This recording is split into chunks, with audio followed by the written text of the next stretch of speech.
I'm a 52-year-old female, and my boyfriend is 53. Yesterday after dinner, my boyfriend of 30 years proposed to me. He just walked towards me, holding a box, and said to open it. It was a ring, and I had pictured this moment a million different times, but never thought I'd be so apathetic.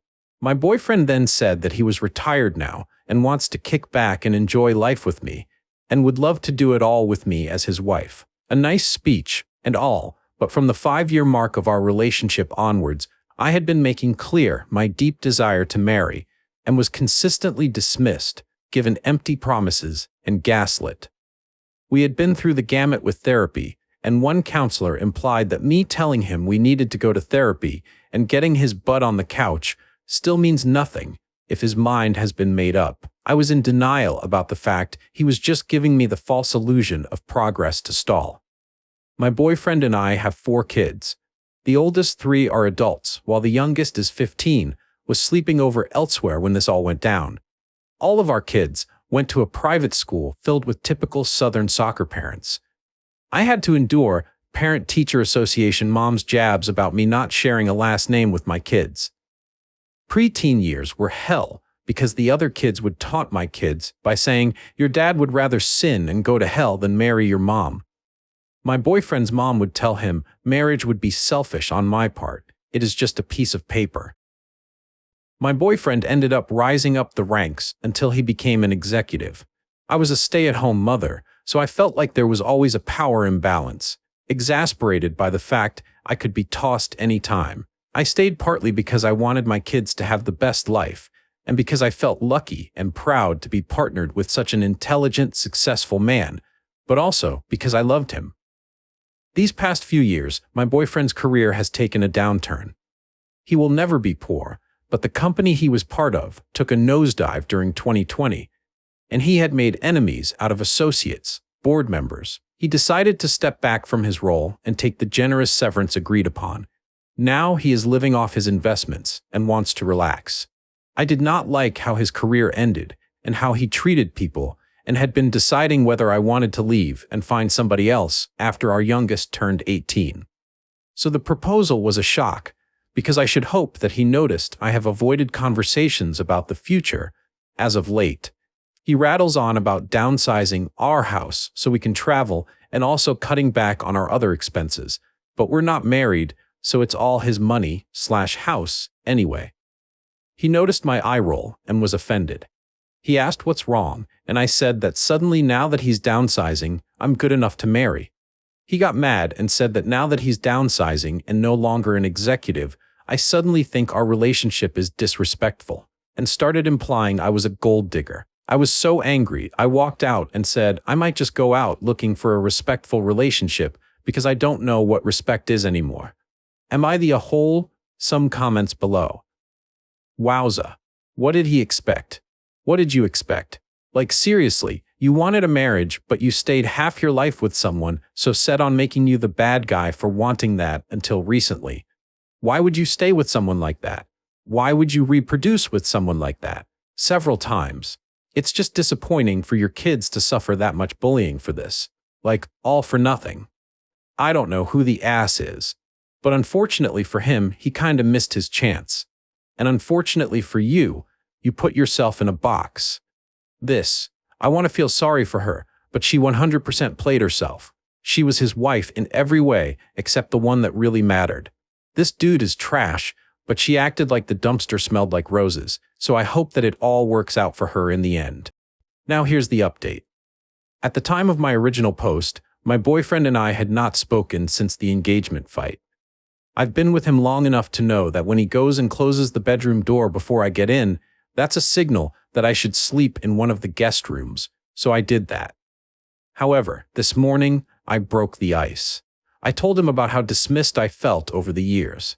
I also said that we are both in our 50s, and these last few years have taught us that people at work who kiss the ground you walk on one day can easily turn on you the next.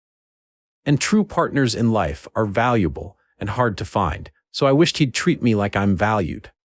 Instead, he treats me like he thinks prettier, better, and just as loving is always around the corner.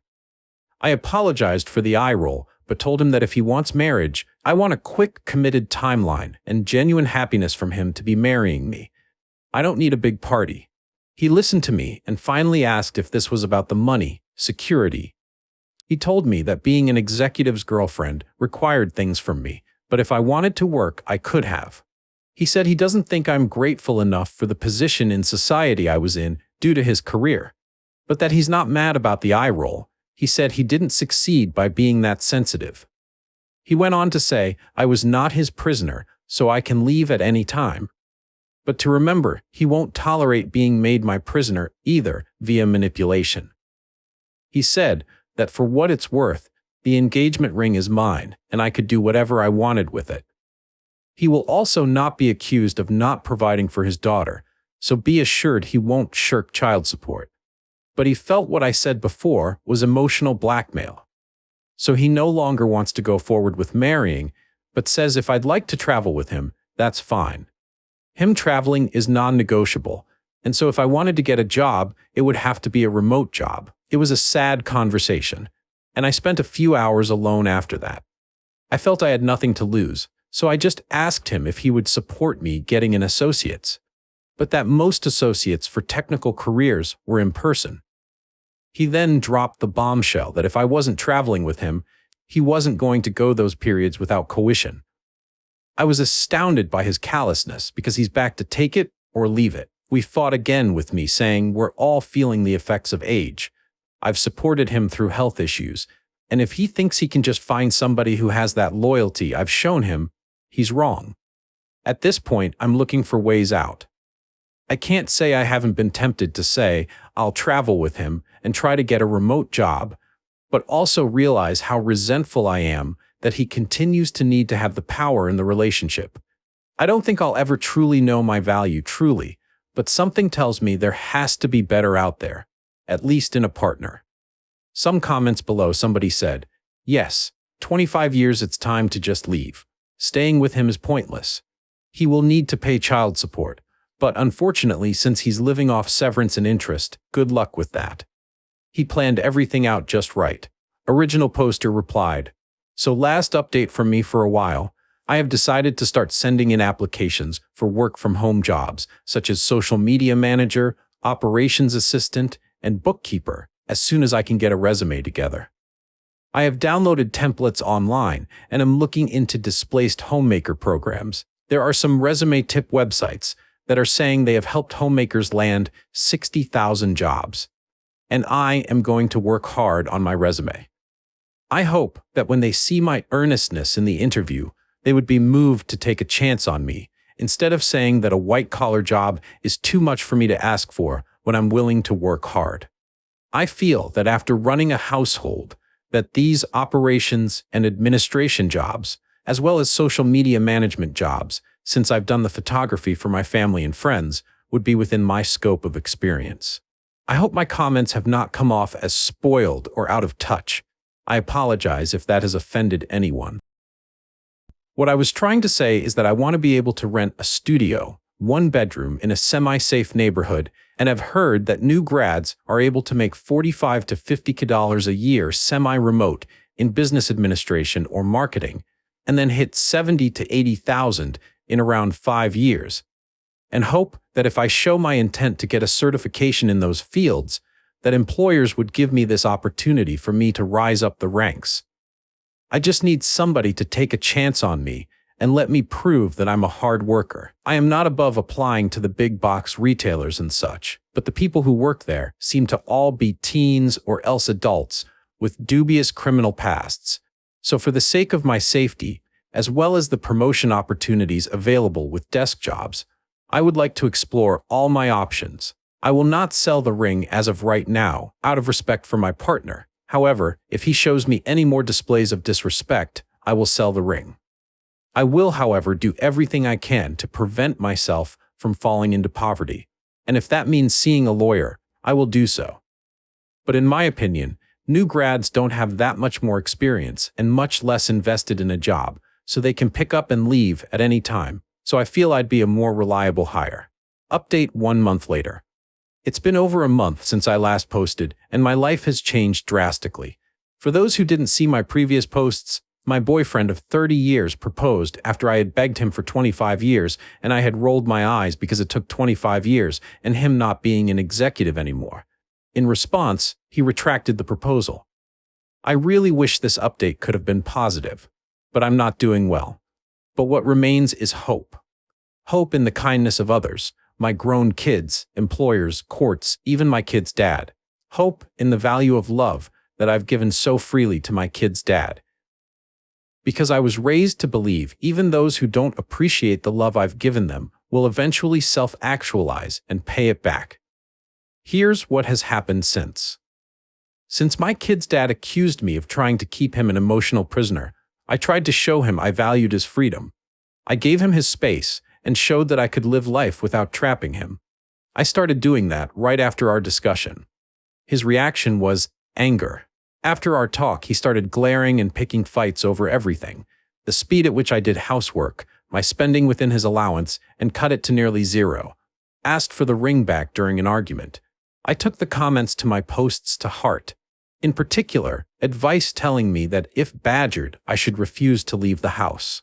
Just a few days after our conversation about the engagement, he picked a fight and accused me of ignoring him. He said he wanted me out. I said no, I deserve to be here. He responded by having a lawyer send me a notice telling me to vacate that day. I happened so quickly I was too shocked to react. My kids were torn between dad's bluffing and try to leave. But now, he's filed to evict. It's up to the courts now. I tried looking for legal aid, but the person I talked to was cold and implied that my status as a mom and partner won't protect me from eviction. I've tried sending out applications for office jobs, but was told by friends to be kind to myself because if one rejection comes, something better will be along. My adult kids suggested I apply for Supplemental Nutrition Assistance Program, food stamps, and I haven't out of shame. They said if I do and Dad and I no longer live together, the government will help me collect child support. My grown kids said they can't risk upsetting Dad.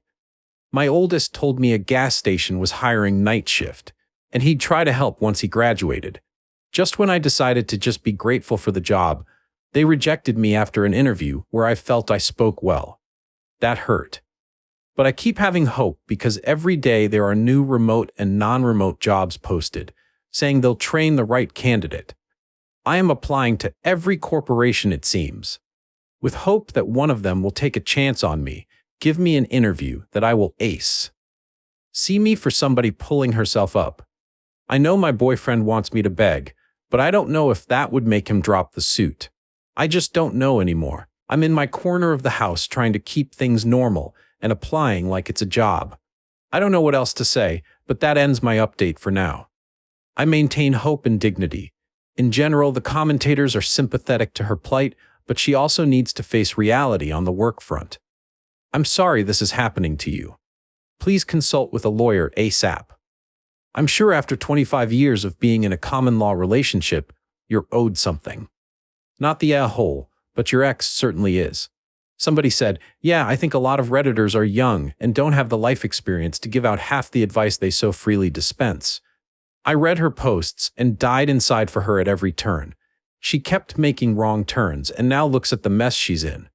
Life isn't a rom-com. Actions can have some real ugly consequences.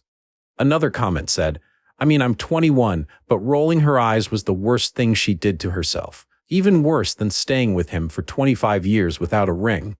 I keep replying to this, but this woman sounds extremely delusional. She has no degree, no experience, no money, and nothing on her name. Yet she is very picky with the job applications. She thinks hiring people should see her as a human instead of data, and she thinks she can marry someone rich. She didn't need any advice to screw herself over. She is very well capable of doing it herself, and she doesn't even understand the position she is in right now. Somebody said, Amazon will literally hire anyone. That's not a dig at you, by the way. So if you need a job and don't mind warehouse work and can get there, you just have to pass a drug test. I've had some terrible workers and interview friends apply and get the job. Plenty of warehouse workers are like more than 50, so even age isn't a problem. I don't know how old you are, just covering grounds. I think starting pay was like $17 to $19 an hour depending on where you are at. I'm assuming that's more than a gas station? I could be wrong though. I haven't applied to a gas station job before. Wishing you all the luck. Original poster replied, I just think for me to be committed as something I need to be passionate about, and it would likely be in a marketing field. At this time, I just don't think it would be a good fit for my needs and where I want to go from here. I have applied to around 100 marketing jobs for big corporations and small ones, as well as remote. Ideally, I'd like a remote position since I work better when I am comfortable in my setting. New update 5 weeks later. The unconscionable happened. A judge is letting my ex-boyfriend evict me. A judge who is supposed to uphold the laws of fairness, morality, and for years I assumed kindness found in favor of my ex-boyfriend. My head is spinning. I have not found a job yet, and I did everything right. I applied to hundreds upon hundreds of marketing jobs online. I've gotten 3 responses, but those responses ask me to download communication apps to do the interview, and their instructions are so hard to understand. I don't do well with non-concrete directions, so I got too aggravated to respond. However, at this point, I'm desperate enough to interview even there. I have taken the advice to apply to non-marketing jobs. My older daughter wrote me a resume for an office assistant job for a church that only offered 8 to 10 hours a week at $2 over minimum wage. I got called for an interview, and the pastor of all people seemed disappointed after seeing me and greeted me with a different tone than he greeted the next applicant who came in, a woman in her mid-20s. Horrible behavior from a mid-30s man. He even called me ma'am in this apprehensive tone. I did not get the job, but I feel bad for whoever does. I only have a few days before a sheriff arrives. I called my kids for help. My legal aid attorney predicted I'd only get visitation until I have a stable place, and child support would likely be enough to only partially pay for motel living, so I needed to quickly get a job. How can the world treat a mom like this? My adult kids arranged to meet me and told me there's a reason even their grandma called my ex an alley cat. They offered to sneak food from dining halls when I visit and lend me clothes for interviews, but said their dad laid down the law with regards to sending money, and that it's not my fault, but at some point the shows of fickle affection they've seen during their childhood, where they faced bullying and watched people like me who are kind be scorned. And in all that instability, accomplishments and money were the only constants, and that has made them emotionally apathetic. But that it's hard to fix because it goes hand in hand with the overactive sense of self-preservation they've acquired.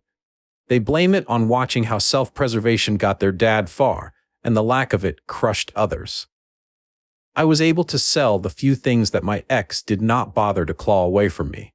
I have enough to book a room at a motel for about a week, but then I don't know. I asked my newly 16-year-old if she'd want to stay with me when I got a motel room. She started crying and begging her dad to let me stay. I will fight for custody with every ounce of strength I have, but I'm guessing her siblings are telling her to enlist self-preservation and stay with her dad. I understand, I do, but she still needs her mom.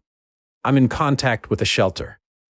Hopefully, I can find somebody who will fight for me to get housing, but I don't know what my future holds. In the comments below, somebody said, "There is a special kind of hubris that has landed you here." At every pass, people in the comments try to share real advice with you. They told you that you were unqualified for the roles you were applying to. They told you that that law would be on his side. It's time for you to get real. Start looking into programs for mothers who stayed home to be retrained into new fields. Look into apprenticeship roles from your state. Your issue is that you feel you're too good and important for the very real reality that is your life. No other man is going to swoop in and save you. The pastor confirmed that. I remember that being a plan of yours before. Money trees are not real. The apathy your kids feel is the apathy you instilled in them. It's just now negatively affecting you, so it's a problem. Your ex is not a good person, but you seem to think you're better than other people, which is holding you back from moving forward. So here's the new update, 5 weeks later. I want to apologize to everybody I have offended with my third update. It's not my intention to look down on anybody, but I wish there was more understanding about how I had absolutely nobody to talk to. Nobody who responded to anything I had to say in my life. Nothing to say when I cried, pleaded, and explained. But I understand, it's over now. All I have ever known. I have left my ex's house. I left a day before the sheriff was supposed to come. I could not stand my ex's taunts anymore. Saying goodbye to my daughter nearly broke me, but I am committed to finding a way to see her regularly. I spent 2 nights in a motel. I took advice about using the library as my safe place to apply for jobs during the day. I also paid some money to an online resume service, where they said they had expertise in making homemakers' resumes employable. I also applied to retail jobs and heard back from one. I have an interview soon, but I'm scared because it only pays 50 cents above minimum wage, and just the cost of motels scares me. I am in the process of applying for supplemental nutrition assistance program. From my years in my former social circle, a lot of the wives were on boards for food banks and such. I know my money from selling the few things my ex didn't snatch away could have been stretched better, but the stress of leaving my daughter there made me buy comfort food. And I admit, also a drink to calm my nerves. My friends from that circle were mostly not communicating with me, but when it was known I was about to be homeless, suddenly they seemed to have renewed interest in me all at once, but not in the way of giving me any sort of assistance or emotional support. I asked one of the women about the food bank she used to host fundraisers for and the availability. She replied back with the availability. I went there but was humiliated that me telling her when I was going to go resulted in her and 3 others from that circle being around, claiming to be volunteering when they only hosted fundraisers, never volunteered on site, when I arrived, and making a show out of asking a lot of probing questions. Yet they started prattling on about party things, complaining about upcoming trips they knew I could now not be a part of. I left so downtrodden and will never go back. I have just spent my 2nd night in a shelter after needing to save the little I have left. I know I will be torn to pieces for saying this, but it was hard to be grateful to be there due to the pests, lack of cleanliness of others in the shelter, going to sleep with somebody next to me crying, somebody throwing up. I can only maintain hope that eventually things will look up, that I won't continue to be punished with grief and fear for wanting better.